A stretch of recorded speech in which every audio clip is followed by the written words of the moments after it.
എപ്പിസോഡിന്റെ opening സീനിൽ ആ 900 അവനാണെങ്കിൽ നമ്മുടെ ആൾക്കാരെ എല്ലാം തന്നെ തകർത്ത് തരിപ്പണമാക്കിയിരിക്കുകയാണ്. ഇനി ശേഷിക്കുന്നത് മൂന്ന് പേര് മാത്രമാണ്.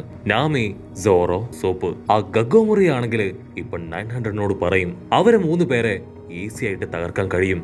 അവരെ കൂടെ ഇല്ലാതാക്കി കഴിഞ്ഞാൽ പിന്നെ നമ്മുടെ ഗെയിം അത് ഓവറാണെന്ന് പറഞ്ഞ് വീണ്ടും അവൻ 900നെ ബൂസ്റ്റ് ചെയ്യും. അത് കേൾക്കേണ്ട താമസം 900 ആണെങ്കിൽ നമ്മുടെ ആൾക്കാരെ നോക്കി അറ്റാക്ക് ചെയ്യാൻ പാഞ്ഞെടുക്കാണ്. ഇവിടെ നമ്മുടെ ആൾക്കാരിൽ ഇനി അറ്റാക്ക് ചെയ്യാൻ പവറുള്ള ഒരേ ഒരാള് അത് സോറോ ആണ്. ഉടനെ സോറോ പറയും, ഞാനൊരു ഓപ്പണിംഗ് ക്രിയേറ്റ് ചെയ്യാൻ പോവാണ്. ഞാനത് ചെയ്തു കഴിഞ്ഞാൽ പിന്നെ ഒട്ടും വൈകാൻ പാടില്ല. എത്രയും പെട്ടെന്ന് നീ അത് കംപ്ലീറ്റ് ചെയ്യണം. പക്ഷെ നാമിക്ക് മാത്രം ഇവരുടെ പ്ലാൻ ഒന്നും പിടികിട്ടില്ല. അതേസമയം സോറോ ആ സ്ക്വാഡുമായിട്ട് പോയി ഇപ്പൊ 900നെ ഡയറക്റ്റ് ആയിട്ട് അറ്റാക്ക് ചെയ്യാണ്. അവൻ അറിഞ്ഞം പുറഞ്ഞം ആ സ്ക്വാഡ് ഉപയോഗിച്ച് വെട്ടിക്കൊണ്ടേയിരിക്കും. 900 ആണെങ്കിൽ അവന്റെ കൈ കറക്കി അങ്ങനെ സോറോയെ അടിച്ച് തെറിപ്പിക്കും. സോറോ ഒരു ചുമരിൽ പോയി ഇടിച്ച് തകർന്ന് താഴെ വീഴുകയാണ്. ഇവിടെ നാമിക്ക് എന്താ ചെയ്യേണ്ടതെന്ന് അറിയില്ല. അവൾ ടെൻഷനായി ഉസോപ്പിനെ നോക്കും. അപ്പോഴായിരിക്കും അവരുടെ പ്ലാൻ എന്താണെന്ന് അവൾക്ക് പിടികിട്ടുക. ഉസോപ്പ് ബ്രൂക്ക് കൊണ്ടുവന്ന ആ ഉപ്പ് അത് വലിയൊരു ചാക്കിൽ നിറച്ച് ഇപ്പൊ ആ വെപ്പനിൽ വെച്ച് വലിച്ചു പിടിച്ചിരിക്കുകയാണ്. ഉപ്പ് എങ്ങനെയെങ്കിലും ഡയറക്റ്റ് ആയിട്ട് അവന്റെ വായിലേക്ക് ഇടണം. അങ്ങനെ ഇടാണെങ്കിൽ മാത്രമേ അവന്റെ ബോഡിയിലുള്ള ഷാഡോയെ പുറത്തേക്ക് എടുക്കാൻ കഴിയൂ. അതാണ് ഇപ്പൊ നമ്മുടെ ചെക്കന്മാരുടെ പ്ലാൻ. ഇവിടെ സോറോയ്ക്ക് മനസ്സിലാവും അവനെ കറക്റ്റ് ആയിട്ട് ഫോക്കസ് ചെയ്ത് ഒരു പ്രത്യേക സ്ഥലത്ത് നിർത്തണം. എങ്കിൽ മാത്രമേ ഉസോപ്പ് അയക്കുന്ന ആ ഉപ്പ് അത് അവന്റെ വായിലേക്ക് വീഴൂ.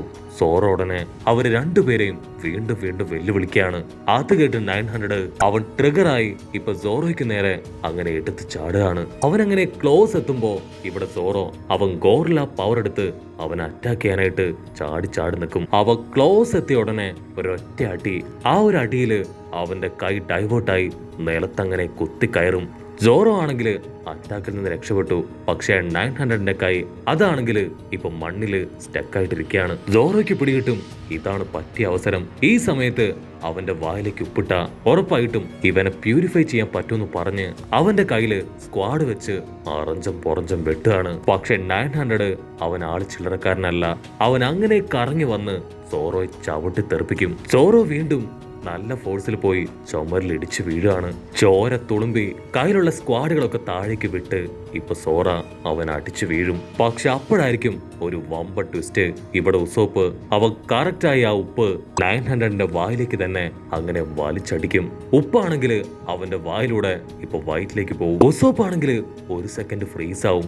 900 ആണെങ്കിൽ അവൻ എന്താ സ്വാളോ ചെയ്തെന്ന് പോലും അറിയാതെ തലയൊക്കെ ചൊറിഞ്ഞു നിൽക്കുകയാണ്. ഉസോപ്പ് ആണെങ്കിൽ ഹാപ്പി ആയിട്ട് തുള്ളിച്ചാടും. അപ്പൊ പതിയെ ഇപ്പൊ ലൂഫിയുടെ ഷാഡോ അവന്റെ ബോഡിയിൽ നിന്ന് എക്സ്ട്രാക്ട് ആയി പുറത്തേക്ക് വരികയാണ്. അപ്പോഴായിരിക്കും ഒരു വമ്പ ട്വിസ്റ്റ്.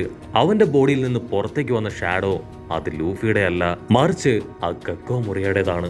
അവനാണെങ്കിൽ ഓസോ പാട്ടിച്ച് അകത്തേക്കിട്ട ആ ഒരു സോൾട്ടിന്റെ വലിയ ചാക്ക് അതും പൊക്കിയെടുത്തായിരിക്കും പുറത്തേക്ക് വരിക. ഓ ഷിറ്റ്, നമ്മുടെ ആ പ്ലാൻ ചീറ്റിപ്പോയെന്ന് പറയുമ്പോഴേക്കും 900 അവൻ ആ ഉപ്പും ചാക്ക് എടുത്ത് ഉസോപ്പിന് നേരെ വലിച്ചെറിയും. ചാക്ക് നിലത്ത് വീണ് ഉപ്പ് പൊട്ടിച്ചെതറാണ്. ഉസോപ്പ് ആണെങ്കിൽ പെട്ടെന്ന് തന്നെ ആ ഉപ്പ് മുഴുവൻ കളക്ട് ചെയ്ത് ഒരു ഭാഗത്തേക്ക് ഒത്തുകൂട്ടാൻ തുടങ്ങും. അപ്പോഴായിരിക്കും ഒരു വമ്പ ട്വിസ്റ്റ്. ആ 900 അവനിപ്പോ ഉസോപ്പിന്റെ തൊട്ടടുത്ത് നിൽക്കുകയാണ്. നാമിയാണെങ്കിൽ പേടിച്ച് നിലവിളിക്കും. പക്ഷെ അപ്പോഴേക്കും ആ വില്ലൻ അവന്റെ പൊന്തം കാലെടുത്ത് ഇപ്പൊ ഉസോപ്പിനെ അങ്ങനെ ചവിട്ടി കൂട്ടുകയാണ്. ആ വില്ലന്മാരെ സർപ്രൈസ് ചെയ്യിപ്പിച്ച് നമ്മുടെ ലൂഫി അവനവിടേക്ക് എത്തുക.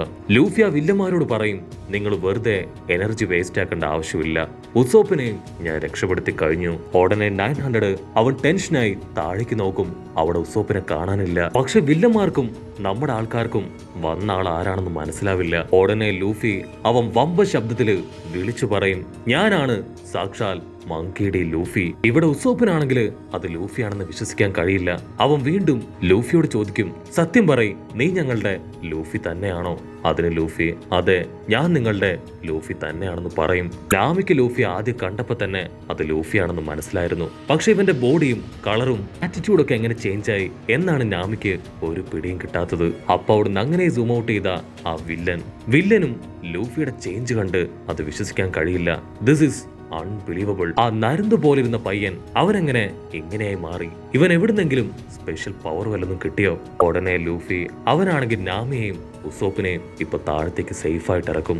ഉസോപ്പ് പറയും, ഞങ്ങൾ ഇത്രയും നേരം നിനക്ക് വേണ്ടി വെയിറ്റ് ചെയ്യായിരുന്നു. അവനോട് ഏറ്റുമുട്ടി നമ്മുടെ ആൾക്കാരെ എല്ലാവരെയും അവർ രണ്ടുപേരും ചേർന്ന് തകർത്ത് കളഞ്ഞു. ഇനി ബാക്കി അവശേഷിക്കുന്നത് ഞങ്ങളെ രണ്ടുപേരും മാത്രമാണ്. അത് കേട്ട് ലൂഫിക്ക് അവനങ്ങനെ കലിയിളകി പല്ല് കടിച്ചു നിൽക്കാണ്. നിങ്ങൾ ഇപ്പൊ തന്നെ ദൂരേക്ക് മാറി നിൽക്ക്, ഇനി ഇവരുടെ കാര്യം അത് ഞാൻ നോക്കിക്കോളാന്ന് ഇപ്പൊ ലൂഫി പറയും. ഉസോപ്പ് പറയും, ലൂഫി അവനിപ്പോ ഭയങ്കര പവറാണ്, നിന്റെ ഷാഡോ ആണ് അതിന്റെ ബോഡിയിലുള്ളത്, നിന്നെ പോലെ തന്നെ അവനും അവന്റെ ബോഡി സ്ട്രെച്ച് ചെയ്യാൻ കഴിയും. അതിന് ലൂഫി പറയും, ഒന്നും പേടിക്കാനില്ല, എന്റെ ഷാഡോ മാത്രമേ അവർക്ക് മോഷ്ടിക്കാൻ കഴിയൂ, ബാക്കിയെല്ലാം എന്റെ കയ്യിൽ തന്നെ ഉണ്ടെന്ന് പറഞ്ഞ് അവനിപ്പോ അവരുടെ അടുത്തേക്ക് നടന്ന് നീങ്ങാണ്. അതിന് ഗഗ്ഗോമുറിയെ പറയും, അവൻ ആരായിരുന്നാലും അവനെ വെറുതെ വിടാൻ പാടില്ല, അവനെയും അടിച്ച് കഥ കഴിക്കാൻ പറയും. 900 ആണെങ്കിൽ അത് കേൾക്കേണ്ട താമസം വീണ്ടും അവന്റെ കൈ ഫുൾ ഫോഴ്സിൽ കറക്കും. എന്നിട്ട് ലൂഫിക്ക് നേരെ ആഞ്ഞൊരിട്ടി. അത് നമ്മുടെ ചെക്കൻ അവന്റെ ഒറ്റ കൈ കൊണ്ട് സിമ്പിളായിട്ട് തടയാണ്. ഒരു സെക്കൻഡ് അവിടെയുള്ള എല്ലാവരും ഫ്രീസ് ആയിട്ട് അത് നോക്കി നിൽക്കും. കാരണം 900ന്റെ ഇത്രയും വലിയ പഞ്ച് അത് നമ്മുടെ ലൂഫി വളരെ സിമ്പിളായി ഒറ്റ കൈ കൊണ്ട് തടഞ്ഞിരിക്കുകയാണ്. ലൂഫി പറയും, ഇനി നീ കാണാൻ പോകുന്നത് എന്റെ പഞ്ചാണ്. ലൂഫി അവന്റെ ഫോഴ്സ് എടുത്ത് ഒരൊറ്റ ഇടി ഇടിക്കും. ആ ഒരു ഇടിയില് 900 പറന്നു പോവാണ്. സോംബികളാണെങ്കിൽ അവൻ ഫ്ലൈ ചെയ്ത് പോകുന്ന കണ്ട് വായും പൊളിച്ച് നോക്കി നിൽക്കും. 10 സെക്കൻഡ് അവർ പരസ്പരം നിലവിളിച്ച് പറയും, ഓടിക്കോ, അത് വരുന്നത് നമ്മുടെ നേർക്കാണ്. 900 ആണെങ്കിൽ അങ്ങനെ അടിച്ചു വീഴുകയാണ്. സോംബീസ് ആണെങ്കിൽ ജീവനം കൊണ്ട് ഓരോ ഭാഗത്തേക്ക് ഓടും. ഉസോപ്പ് കണ്ണൊക്കെ തള്ളി ഇപ്പൊ ലൂഫിയോട് ചോദിക്കും, സത്യത്തില് നീ ഞങ്ങളുടെ ലൂഫി തന്നെയാണോ? ഉടനെ ലൂഫി അവനിപ്പോ അത്രയും ഹൈറ്റിൽ നിന്ന് താഴേക്ക് എടുത്തു ചാടും. അതിനുശേഷം വീണ്ടും ഇപ്പൊ 900 ലക്ഷ്യമാക്കി അവന്റെ അടുത്തേക്ക് ഓടുകയാണ്. 900 ആണെങ്കിൽ അത് ശ്വാസമൊക്കെ വലിച്ചു വിട്ട് എങ്ങനെയെങ്കിലും എഴുന്നേറ്റിരിക്കാൻ ശ്രമിക്കും. ആഞ്ഞെത്തിയ ലൂഫി ആണെങ്കിൽ അതിന്റെ കൊമ്പ് പിടിച്ച് നിലത്തൊരൊറ്റ അടി. ആ ഒരു അടിയില് അതിന്റെ 2 കാലും മുകളിലേക്ക് പൊന്തി അത് തലകുത്തി നിൽക്കുകയാണ്. അപ്പോഴായിരിക്കും ആ മാരേജ് പ്രൊപ്പോസൽ ലോല അവളുടെ ആൾക്കാര് അവിടേക്ക് വരിക. അവർ വിളിച്ചു പറയും, ലൂഫി ആ വില്ലന്മാരെ എടുത്തിട്ടിരിക്കുകയാണ്, സോ എത്രയും പെട്ടെന്ന് നമുക്ക് നമ്മുടെ സോംബീസിനെ കണ്ടെത്താന്ന് പറഞ്ഞ് അവരാണെങ്കിൽ അവിടെ മുഴുവൻ അന്വേഷിക്കാൻ തുടങ്ങും. ഉസോപ്പിനാണെങ്കിൽ ഇപ്പൊ അവരെ കാണുമ്പോൾ കുറച്ച് ടെൻഷനാവും. ഉസോപ്പ് നാമിയോട് പറയും, അവരാ സോംബീസിന്റെ കയ്യിൽ പെട്ടുപോയാൽ അത് വലിയ അപകടമാണ്, സോ നമുക്ക് പറ്റും പോലെ അവരെ സേവ് ചെയ്യാം. അപ്പൊ അതേസമയം ലൂഫി അവൻ ആ 900നെ പിടിച്ചു വലിച്ച് അങ്ങനെ തല്ലി കൊല്ലുകയാണ്. 900നാണെങ്കിൽ ഒരു ചെറുവിരൽ പോലും ലൂഫിക്ക് നേരെ അനക്കാൻ പറ്റാതെ അങ്ങനെ അടി മുഴുവൻ വാങ്ങി താഴേക്ക് വീഴും. സോംബീസുകളാണെങ്കിൽ കണ്ണിമ ചിമ്മാതെ ആ ഫൈറ്റ് നോക്കും. ഉടനെ ലൂഫി അവന്റെ മുടി പിടിച്ച് വലിച്ച് പൊറഞ്ചം ആഞ്ഞടിക്കും. അവന്റെ ബോഡിയിലുള്ള ഗഗ്ഗോമുറിയ അവന് പോലും ആ ബോഡിയിൽ പിടിച്ചു നിൽക്കാനായിട്ട് കഴിയില്ല. നാമിക്കും അവരിപ്പോ സ്വപ്നം കാണുകയാണോ എന്നാണ് സംശയം. ഇവിടെ ലൂഫി അവൻ ആ മുടിയിൽ നിന്ന് പിടിവിടാതെ കറക്കിക്കൊണ്ടേയിരിക്കും. ഉടനെ ആ ലോല അവളാണെങ്കിൽ നാമിയുടെയും ഉസോപ്പിന്റെ അടുത്ത് വന്ന് നടന്ന എല്ലാ കാര്യങ്ങളും അവരോട് പറയും. ലൂഫിയുടെ ബോഡിയിൽ 100-ലധികം ഷാഡോസ് ഉണ്ട്. ആ പവർ ഉപയോഗിച്ചാണ് അവനിപ്പോ ആ വില്ലനുമായിട്ട് ഏറ്റുമുട്ടുന്നത്. ഇനിയും കുറച്ച് സമയം മാത്രമേ നമ്മുടെ മുൻപിൽ ബാക്കിയുള്ളൂ. അതിനുള്ളില് ലൂഫി ഇവരെ തല്ലിക്കൊന്ന് നമ്മുടെ ഷാഡോസ് അതിനെ തിരികെ പിടിച്ചെങ്കിലും മാത്രമേ നമുക്കിനി സൂര്യ വെളിച്ചത്തില് ഇറങ്ങി നിൽക്കാൻ പറ്റൂ. ഇവിടെ ലൂഫി ആണെങ്കിൽ ഗ്യാപ്പ് കൊടുക്കാതെ അടിച്ചു കൊണ്ടേയിരിക്കും. അപ്പൊ ലോങ് ഷോട്ടിലായി ആ സെക്കൻഡ് വാർലോഡ്സ് അതാണെങ്കിൽ നമ്മുടെ ആൾക്കാരെ ഫൈറ്റ് ചെയ്യുന്നതും ഒക്കെ നോക്കി ഹായായിട്ട് നിൽക്കാണ്. കട്ട് ചെയ്താ ഇവിടെ ലൂഫി അവനൊരു സ്ക്വാഡ് എടുത്ത് ഇപ്പൊ 900നെ 2ആയി വെട്ടിയെറിയാണ്. ഗഗ്ഗോമുറി ആണെങ്കിൽ അത് കണ്ട് പേടിച്ച് അവിടുന്ന് രക്ഷപ്പെടാൻ ശ്രമിക്കും. പക്ഷെ ലൂഫി അവൻ ഗം എന്ന് പറഞ്ഞ് ഇപ്പോ ഗഗ്ഗോമുറിയുടെ അടുത്തേക്ക് തന്നെ ചാടി വരും. അവൻ ഗഗ്ഗോമുറിയുടെ അടുത്തെത്തി ഇപ്പൊ അവനെ അറഞ്ചം അടിക്കും. ചോര തുളുമ്പി ഒരുപാട് വേദനയില് അവൻ നിലവിളിക്കും. അവസാനമായിട്ട് ലൂഫി അവനങ്ങനെ കാലുമടക്കി ഒരൊറ്റ അടി.